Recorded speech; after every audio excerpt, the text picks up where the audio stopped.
안녕하세요. 트레이더 백두산입니다. 언제 이야기를 꺼내야 될까 좀 고민을 했는데 오늘은 한번 칼을 뽑아 보겠습니다.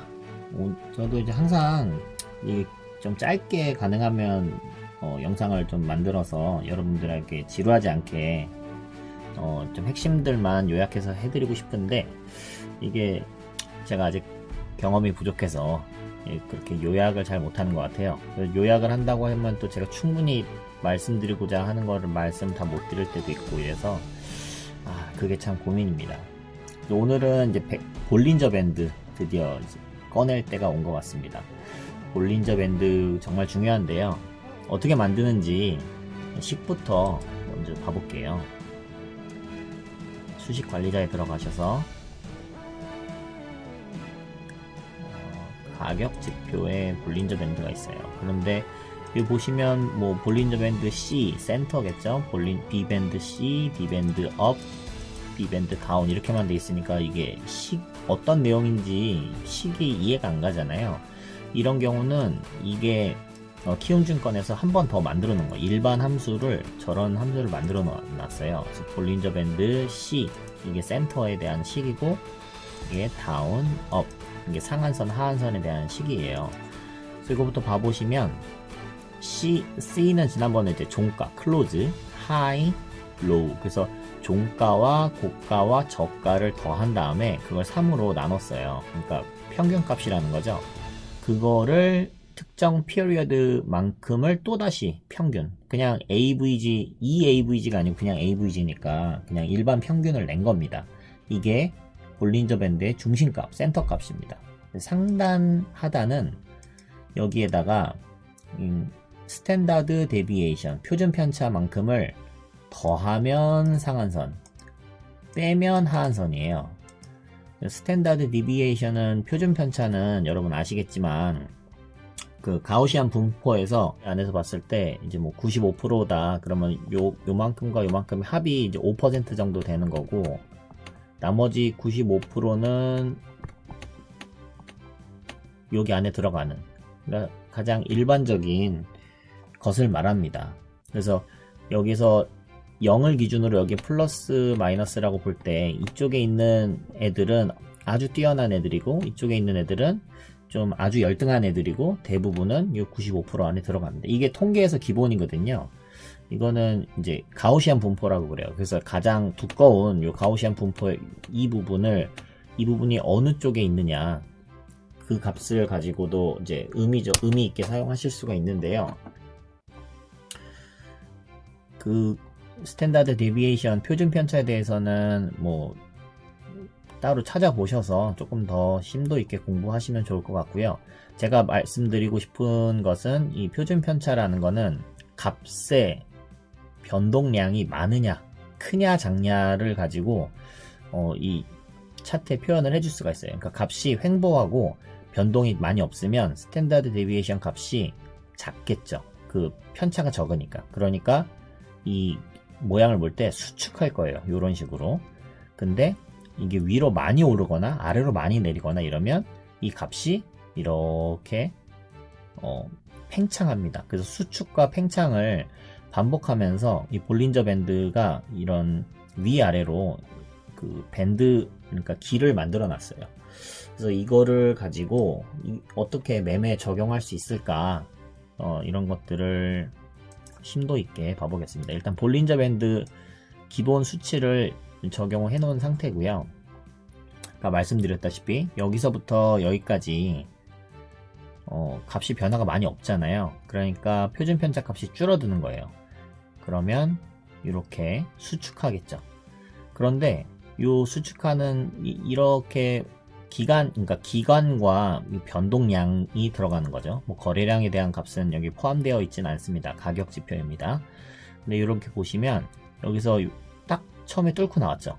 볼린저 밴드 상단을 이렇게 뚫었다는 얘기는 이만큼에서는 표준 편차적으로 그러니까 통계적으로 이게 가장 일반적인 경우인데 그 통계를 뛰어넘는 아주 우수한 매수세가 들어왔다. 근데 거래량이 함께 들어오면 그것이 진짜 찐입니다. 거래량 없이 그냥 톡 튀고 마는 이런 거 말고 거래량이 동반되면서 상한선을 뚫어 올렸다면 아 이제는 방향이 추세가 이렇게 좀 우하향하고 있다가 그 추세가 완전히 돌아선 거예요. 그때부터 추세가 이렇게 바뀌는 것을 볼 수 있죠. 그러니까 요 당시에 딱 뚫었을 때도 요때는 이제 단타 매매가 가능한 날이고, 그러니까 상한선을 뚫은 날, 요 날은 단타 매매가 가능한 날입니다. 그리고 나서 눌림에 잡아서 이제 스윙으로 쭉 이 흐름이 바뀌는 것을 볼 수 있는 청신호로 볼린저 밴드 사용하시면 좋습니다. 그래서 볼린저 밴드 상단선은 그런 식으로 활용하시면 좋고, 하단선은 이렇게 상승 추세에 있을 때 하단선은 이 지지점으로 사용하시면 좋아요.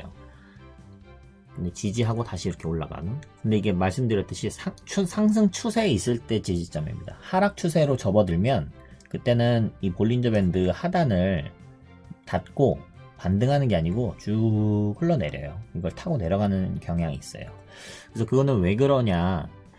제 생각에는 이 지지하는 힘과 위에를 막는 저항의 힘이 주체가 다르거든요. 그러니까 지지를 하는 힘은 그 세력들이 많이 매집한, 많이 산 그 평균 가격 근처에서는 지지가 일어납니다. 그런데 개인 투자자들이 많이 산 그런 가격대에는 지지가 잘 일어나지 않고 오히려 투매가 일어나요.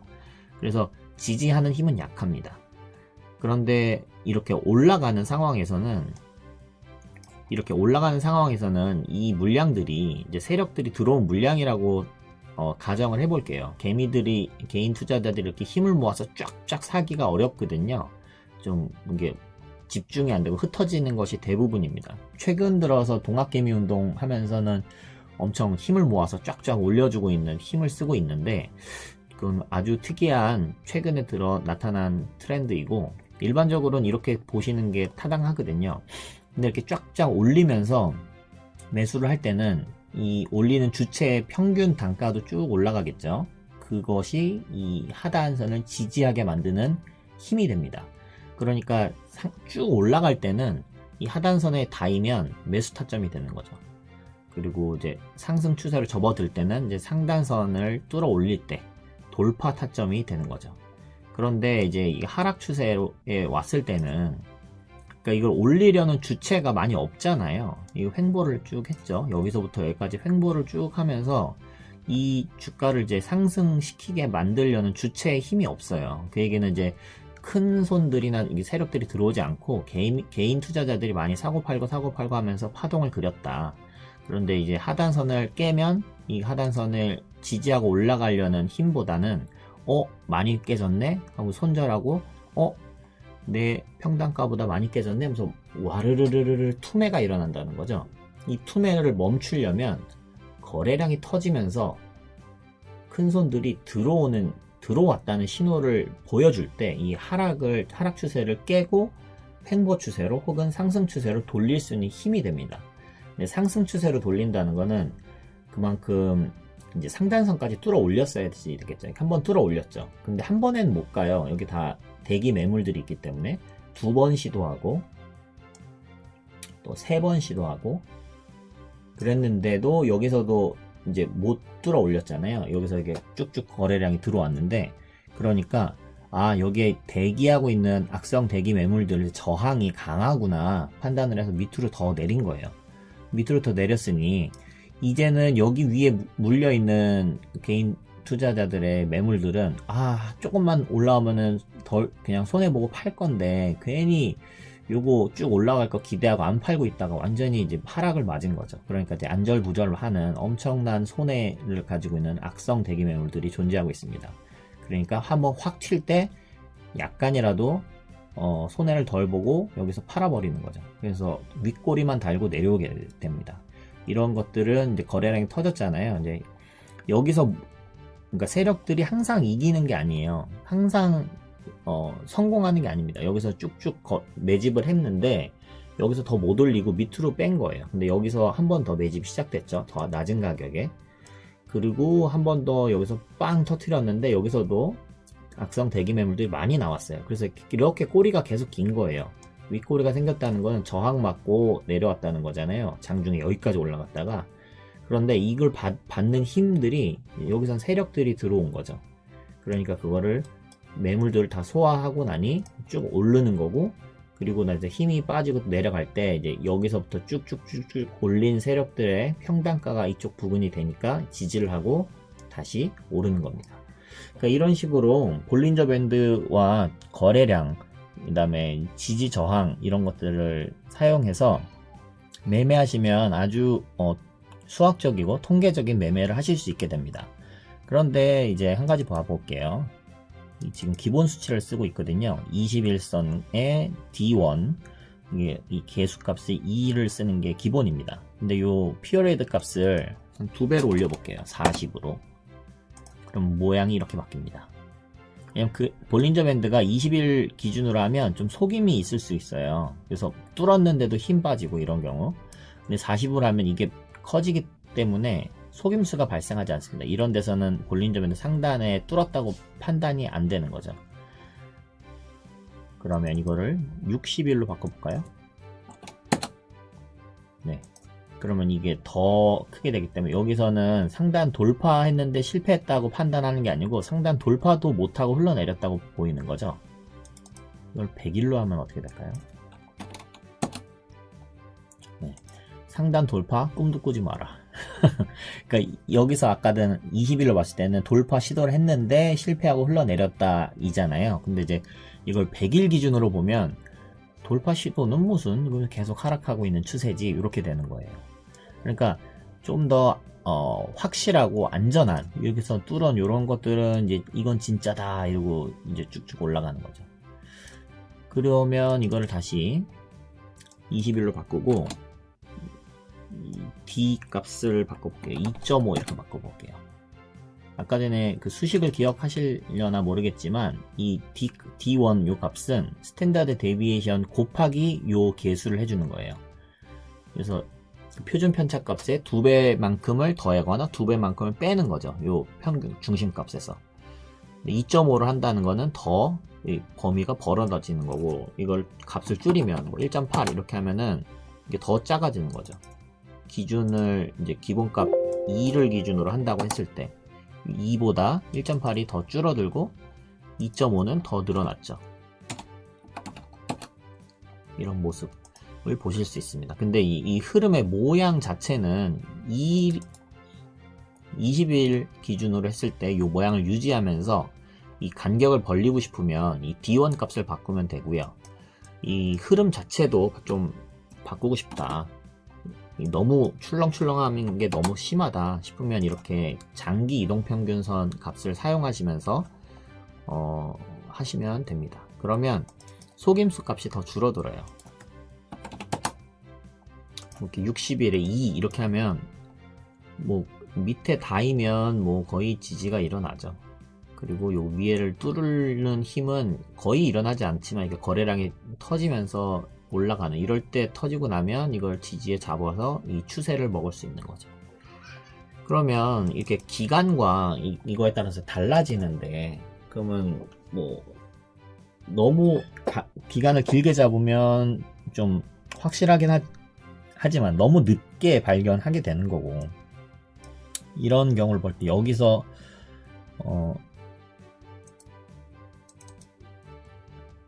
60에 2.5로 했더니 여기서나 발견을 할 수 있는 거잖아요. 근데 이거를 20에 2로 한다면 여기서 발견할 수 있는 거잖아요.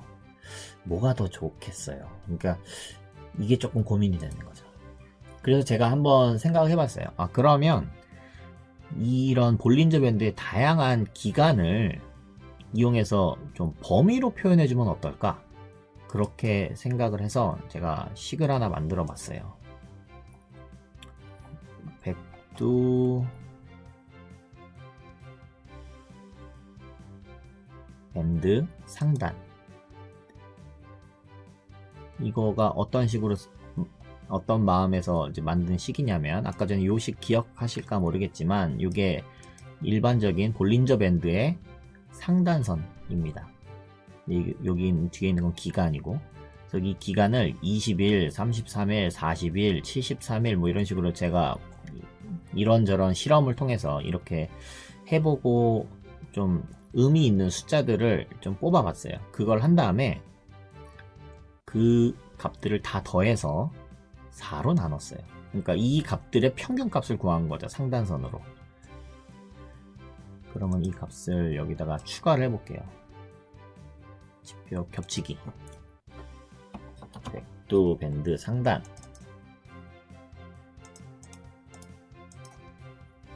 네, 이렇게 됩니다. 그래서 여기 이름에 일목균형표라고 이름이 되어 있는데 이거는 왜 그러냐면 이게 키움증권에서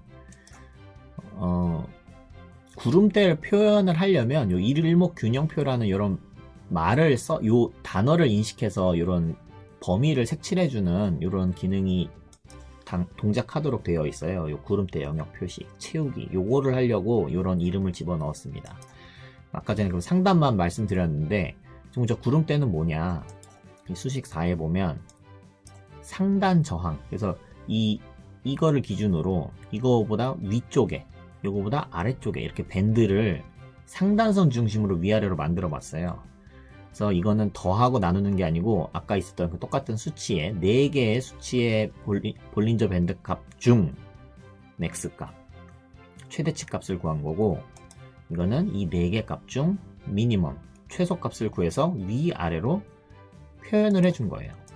그러면 이제 아까 전에도 요 지점에서 21선이겠죠. 이게 21선에서 딱 보고 뭔가 낌새가 이상한데? 라고 판단을 할 수 있을 것이고, 그것들이 각종 이 평균값들 다양한 그 가격대들을 더해서 평균 낸 게 요 파란색이고, 이거는 밴드의 최대값과 최소값들을 구한 범위잖아요. 이게 좁아지는 부분이라면 여러 볼린저 밴드들의 값이 다 같아지는 값이죠. 그거를 뚫어 올린 거죠. 그러니까 이거는 이제부터 뭔가 바뀌었다 라고 생각할 수 있는 거죠. 이 지점에서. 여기는 이제 음봉인 것처럼 보이지만 사실은 여기서 이만큼을 갭을 띄워서 여기서 시작을 한 거예요. 시가가. 그래서 이렇게 올라갔다가 종가가 여기까지 마무리됐기 때문에 이거는 이제 음봉 캔들처럼 보이지만 실제로는 이거는 양봉이라고 보셔야 됩니다. 이만큼 갭을 띄워서 시작한 거예요. 그러면 이게 그 신호가 될 수 있다는 거죠. 재밌죠?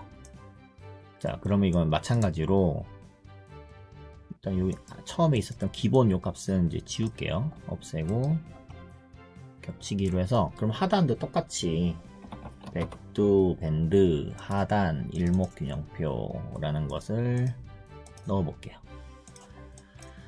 네, 그러면 아까 전에 여기서 하단선을 이렇게 상승 추세에서 하단에 닿으면 지지가 받고 올라간다고 말씀드렸잖아요.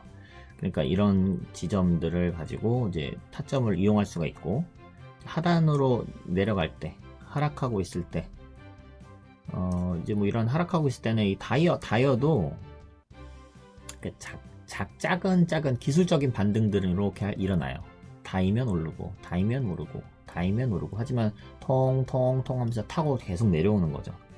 그러니까 이럴 때는 이거를 이용해서 매매를 하시면 힘들고요.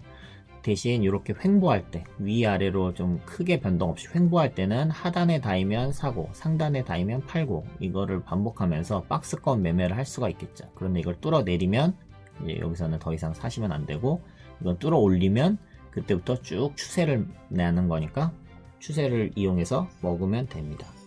그래서 이런 식으로 볼린저 밴드를 조금 심층적으로 봐봤어요. 오늘 지금 말씀드린 게 좀 이해가 안 가실 수도 있고, 좀 너무 많은 것들을 제가 좀 한꺼번에 말씀드린 것 같은 그 경향이 있지만, 이제 볼린저 밴드를 이런 식으로 다양한 기간과 그 D1 값을 바꿔가면 어떤 식으로 이게 값이 변하는구나, 이런 것들 좀 한번 이해할 수 있는 시간이 되셨으면 좋겠습니다. 그래서 상단 수식, 이 수식 자체에 대한 것보다 제가 설명을 통해서 좀 이해하시고 스스로 한번 만들어 보셨으면 좋겠어요. 그래서 이 맥스값, 민값 일단 한 번씩 다시 보여드릴 테니까 스크린샷 멈춰놓고 찍어놓고 뭐 적용해 보셔도 좋겠습니다. 그래서 기술적 분석을 할 때 많이 참고하셨으면 좋겠고요. 이거만 가지고 하는 것보다 항상 저는 콤비네이션으로 같이 사용을 하는 게 장기 이동평균선을 같이 사용을 합니다. 네. 그래서 저는 이 값을, 기본 값을 5, 20, 125, 250, 500 이렇게 좀 쓰고 있어요. 5일선과 20일선은 의미가 있다고 보고, 이건 일주일, 이건 한 달이기 때문에. 125는 6개월, 1년, 2년 이렇게 사용하고 있습니다. 이 125냐 뭐 여러가지 수치 논란이 많이 있고 다양하게 사용하시는 분이 많이 있어요. 근데 어떤 거 사용하셔도 좋고요. 제가 말씀드리고 싶은 거는 어떤 장기 이동평균선에 의미가 있다라고 봅니다. 그래서 볼린저 밴드와 장기 이동평균선을 같이 보면 1년선, 요 까만 선이 1년선이거든요. 까만색이. 요거 아래에 있을 때는 일단 저는 매매를 잘 안 해요. 매매하는 포인트가 이동평균선, 장기 이동평균선을 뚫어 올릴 때 많이 매매를 합니다. 볼린저 밴드 상단을 뚫어 올릴 때, 이럴 때 타점으로 이용하실 수 있겠죠. 그 다음에 볼린저 밴드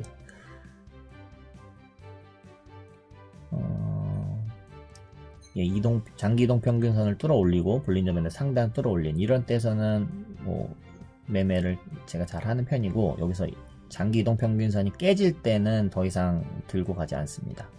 그래서 이제 하락 추세로 바뀌기 때문이죠.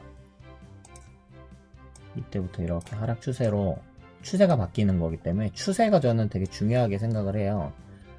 그래서 켄슬림을 창시자 윌리엄 오닐도 이제 추세에 대해서 되게 강조하셨었고, 그리고 뭐 터틀 트레이딩이나 레리 하이트 뭐 이런 분들도 그런 추세 매매를, 추세를 되게 중요시 여기고, 추세가 깨질 때 매도한다, 추세가 탈 때 매수한다, 이제 그런 식으로 많이 말씀들을 하셨는데, 저는 이렇게 볼린저 밴드와 장기 이동평균선을 가지고 많이 그런 추세를 볼 때 활용하고 있습니다.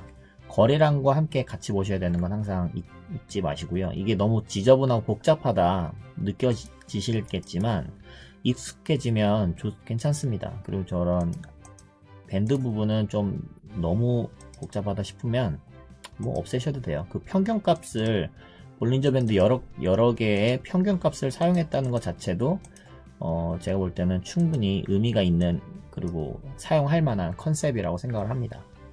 그러니까 이런 식으로 해서 여러분들 기술적인 부분 좀 심층적으로 살펴봤습니다. 좀 어렵지만 이것저것 시도해 보시고 여러분한테 맞는 그런 지표값들을 정하실 수 있으면 좋겠어요. 그래서 저는 최종적으로 제가 쓰고 있는 차트는 이런 차트를 쓰고 있습니다. 그래서 이 차트에 대해서도 하나씩 또 설명을 드렸으면 좋겠는데, 일단 오늘은 시간이 너무 많이 흘러서 여기까지만 하도록 하겠습니다. 공부해 보시고 뭐 댓글이나 아니면은 그 톡방 들어오셔서 경제와 놀자 방에서 질문 주시면 제가 대답 드릴 수 있는 부분들은 잘 대답 드리도록 하겠습니다. 오늘은 여기까지 할게요. 감사합니다.